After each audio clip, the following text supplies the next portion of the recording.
Karen from HOA was obsessed with checking every inch of the neighborhood, and when she saw a suspicious parked car, she decided she wasn't going to let it go. Without hesitation, she called the tow truck and had the vehicle taken away for illegal parking. The problem? It was a police car with no identification. Now, with an entire police department furious, she's trying to get out of trouble, but the evidence and her arrogance are against her. This one's going to be hard to escape. If there's one thing I've learned from living in this neighborhood, it's that there's a certain type of person who just can't stand to see others live in peace. And this woman, she was exactly that kind of person. She walked around the neighborhood with a clipboard under her arm as if she were a sheriff without a badge, handing out imaginary fines and giving orders that nobody asked for. Rules about the color of doors, the right kind of grass, the proper way to park on the street. But on that particular day, she managed to outdo herself because she had a car towed. But not just any car. She had a police vehicle towed without identification, and that mistake was going to cost her far more than she could afford. That morning, I was sitting on my porch drinking coffee, watching the daily spectacle of the woman circling the neighborhood like an eagle in sunglasses, ready to pounce on anything that stepped outside the HOA's ridiculous standards. She stopped right in the middle of the street, her eyes fixed on a black car parked on the other side. Not just any car, a discreet but robust sedan with no external markings. The kind of car that the smartest person would immediately recognize as an unmarked police vehicle. But this woman? She wasn't exactly what I'd call smart. She stood there for a while, watching the car as if trying to solve a complex mystery. Perhaps she was waiting for it to move on its own. Or maybe she was calculating exactly how much pleasure she would get from removing something that didn't fit in with the aesthetics of the neighborhood. And then she picked up her cell phone and made the fatal call. You could hear her complaining about the car, saying that it was suspicious, that it didn't have permission to be there, that it was ruining the harmony of the community. 15 minutes later, a tow truck came around the corner, and that's when I realized that she was really going to do it. Now, let's get a few things straight. First, the car was perfectly parked. No blocking of the sidewalk, no infraction. Second, the car belonged to a plainclothes policeman working on an operation in the neighborhood. And third, the woman had absolutely no authority to have anything towed. But that had never stopped her before. When the tow truck driver got out of the truck, she was already giving orders. She pointed at the car as if it were a target to be eliminated, gesturing dramatically about safety and order. The driver hesitated. He looked at the car, looked at her, and seemed to be wondering if this was really a good idea. "Are you sure I can tow this vehicle?" he asked, already sensing that this was going to go badly. But the woman, in all her unfounded confidence, waved her hand like she was swatting away a fly. "I'm from the HOA. Of course you can." And that's how, with a loud roar of the engine, the tow truck lifted the police car and drove away. The neighborhood returned to silence. The woman, proud of her achievement, turned around and continued her private patrol, as if she had just saved humanity from an invisible enemy. And what about me? I just sipped my coffee and thought, this is going to be good. Because sooner or later, the owner of that car was going to come back. And when he found out what had happened, the silence that remained after the tow truck took the car away was almost poetic. The woman, satisfied with her work, walked off down the sidewalk with that air of superiority of someone who thinks she's just solved a major problem for society. Little did she know that in reality, she had just created the biggest problem of her life. Because less than an hour later, the real owner of the car turned up, and he wasn't happy. The policeman arrived calmly, the kind of person who has seen it all and isn't easily shaken. He was wearing jeans and a discreet jacket, the posture of someone who was just there to do a routine job. But when he stopped at the exact spot where his car should have been, something changed. He blinked, looked around, frowned. I, still on my balcony, did what any sensible person would do in this situation. I got my coffee, and waited for the show. The man pulled out his cell phone and made a short call, the kind only a policeman would make, something quick, direct, and to the point.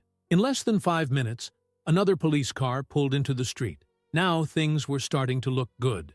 The two policemen talked for a moment. The owner of the car pointed to where he had parked and gestured with his hands, clearly annoyed. The other listened carefully and, after a brief moment of reflection, turned on the sirens. The HOA was about to have a very, very bad day. Meanwhile, the woman continued her stroll around the neighborhood, casting disapproving glances at imperfect lawns and walls that didn't match her refined taste. She was so focused on her own ridiculous patrol that she didn't even notice the police car parked in front of her house. But when she heard the knock on the door, reality finally began to sink in. The policeman didn't wait long. He knocked firmly, with that posture that makes it clear that this isn't a polite request. It's an order. I couldn't see his face, but I could imagine her face. That little moment of hesitation, the attempt to pull herself together, the absurd belief that somehow she was still in control of the situation. The door opened, and then everything fell apart. You can imagine the conversation without even having to listen. The policeman, straight to the point, asking where the car was. The woman, surprised and confused, asking, "What car?" as if she'd had so many vehicles towed that she couldn't even remember. The policeman's tone became colder, explaining that the car was an unmarked police vehicle. Her expression changed from confidence to shock, then to despair. But, "I'm from the HOA," was probably one of the first sentences that came out of her mouth. And that's when I had to hold back my laughter. Because if there's one thing a police officer doesn't give a damn about, it's the title of HOA president. The neighbors started coming out of their houses, smelling the disaster and wanting to see the circus go up in flames. The whole neighborhood knew she had crossed the line this time. She tried to argue. She tried to say that the car looked suspicious, that it was outside community standards, that she was only trying to ensure the safety of the residents. But the policeman didn't even blink. "You have committed a criminal offense." The woman froze. Because it was one thing to fine neighbors for leaving garbage cans exposed for more than 5 minutes after collection, it was quite another to have a police car towed away without permission. This wasn't just another HOA game. This was theft. The best moment was when the police officer said the phrase we all wanted to hear, "Ma'am, you need to come with us for clarification." That's when the panic really hit. She looked around, as if expecting someone to come to her defense, but no one came. Not even the neighbors, who had spent years putting up with her ridiculous orders, nor the other HOA members, who were probably holed up at home, thanking the heavens that they weren't in the police's sights. She was alone, and for the first time, she seemed to realize it. The woman took a step backwards, trying to escape into the house, but the policeman didn't give her a chance. "Now, ma'am." And that's how she left the house, without her sunglasses, without the queenly posture of the neighborhood, with nothing but dread on her face. She was escorted to the police car and put into it without even having time to react. The door closed, and the whole neighborhood, after a brief moment of silence, began to murmur. Because, finally, this HOA's empire was beginning to crumble. And what about me? I just took another sip of my coffee and thought, this is going to get even better. When the car took the woman away, the whole neighborhood was in shock. Not because anyone felt sorry for her, on the contrary, but because, for the first time, the queen of the HOA had fallen from her throne. The neighbors looked at each other, trying to process what they had just seen. Some people whispered. Others were already grabbing their cell phones to send frantic messages to the neighborhood groups. What about me? I just crossed my arms and watched justice unfold in front of my eyes. But the real show was only just beginning. Because while she was at the police station trying to get out of trouble, other problems were piling up for her and the HOA. The first bombshell dropped the very next morning. The woman still hadn't returned, and no one knew exactly what had happened to her. But one thing was certain. She wasn't home. And without her around to keep their dictatorship alive, the neighbors finally started talking. In a matter of hours, all the dirt on the HOA began to leak out. One couple revealed that, months ago, they had been threatened with eviction because the color of their garage door didn't harmonize with the rest of the neighborhood. Another resident said he had been fined for leaving the garbage can outside for more than 30 minutes after collection. And the worst thing of all, an elderly man, who has lived there longer than any of us, confessed that he almost lost his house because the HOA invented absurd extra fees to get money out of him. And it was at that moment that people began to realize that the problem was never just her. The entire HOA was rotten. Meanwhile, at the police station, the woman was desperately trying to extricate herself from the mess. She probably thought she'd get a slap on the wrist and go home as if nothing had happened. After all, how many times has she gotten away with ridiculous things? But towing a police car wasn't just a common mistake, it was theft, and now it had to be treated as a crime. The interrogation must have been a beautiful thing to watch. She sat in that cold room, trying to explain to the officers that she was the victim. I was just applying HOA rules, but guess what? The HOA has no authority to tow vehicles, and it definitely doesn't have the authority to tow a police car. The police officer who was listening to her statement must have held back his laughter, because what she did wasn't just an arrogant mistake. It was a real crime. The second bomb exploded in the late afternoon, because while the woman was trying to extricate herself at the police station, the police's legal department began investigating the HOA. And that's when they discovered something very interesting. The HOA had no legal authorization to impose certain fines and fees. Many of the rules the woman imposed on the neighborhood were not officially registered. In other words, she made up the rules on the spot and forced the residents to obey them.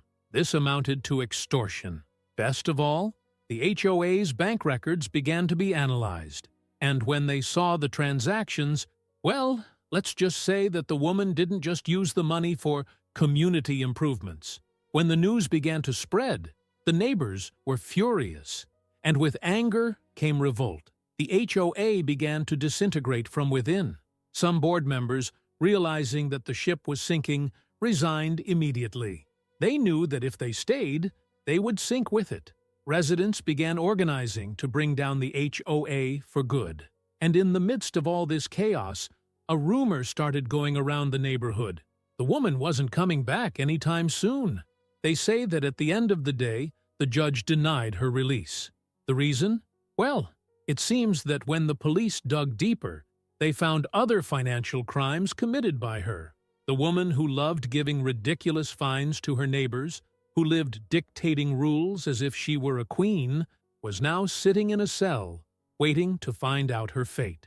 That night, I sat on my balcony, looking out at the silent street. No idiotic HOA notices in my mailbox. No threats for made-up infractions. No woman walking around the neighborhood like she owned everything. For the first time in years, the neighborhood seemed free. But it wasn't over yet, because now that the woman was out of the way, it was time to take down the rest of the HOA for good. The next morning, the whole neighborhood woke up different, lighter, as if someone had finally removed a tumor that had been growing for years. And in a way, that's exactly what happened. The woman was still in jail. The shock of seeing the HOA president taken away by the police hadn't worn off. The neighbors were restless, anxious, and, most importantly, pissed off.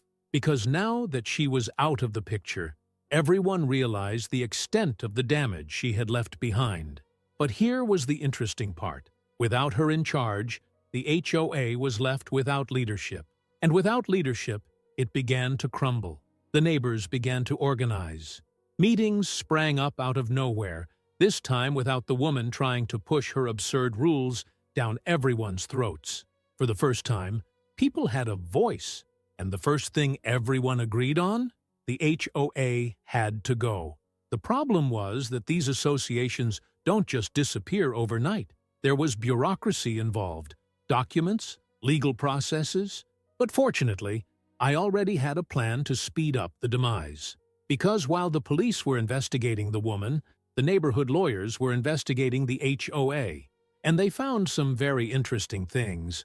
First, they discovered that a large part of the fees the residents paid were going into personal accounts. Second, many of the rules the woman imposed were never officially approved. They were just her inventions, which she forced the neighbors to follow because no one had the courage to confront her. And third, and this was the icing on the cake, the HOA owed more money than it had. This meant that the association was sinking financially. And you know what happens to an HOA when residents refuse to pay fees and file lawsuits at the same time? It collapses. That's exactly what we did. Over the next few weeks, lawsuits started pouring in. Residents, who had previously been afraid of reprisals, were now out in force demanding refunds for the absurd fees they had been charged over the years. Some people demanded compensation for fraudulent fines. Others asked for restitution for mandatory improvements to their homes that should never have been made. And since the HOA was already in the red, there was no way to pay. With no money, no leadership, and no one willing to fix the damage, the HOA was officially dissolved. It was beautiful to see. The woman, meanwhile, wasn't so lucky. The investigations against her uncovered even more crimes. Not only was she using the HOA's money for personal expenses, she was also forging documents to approve certain measures without the consent of the residents. When she was brought to court, she had no way of defending herself. The prosecutors dismantled every excuse, every lie, every pathetic attempt to pin the blame on someone else. And in the end, she was convicted.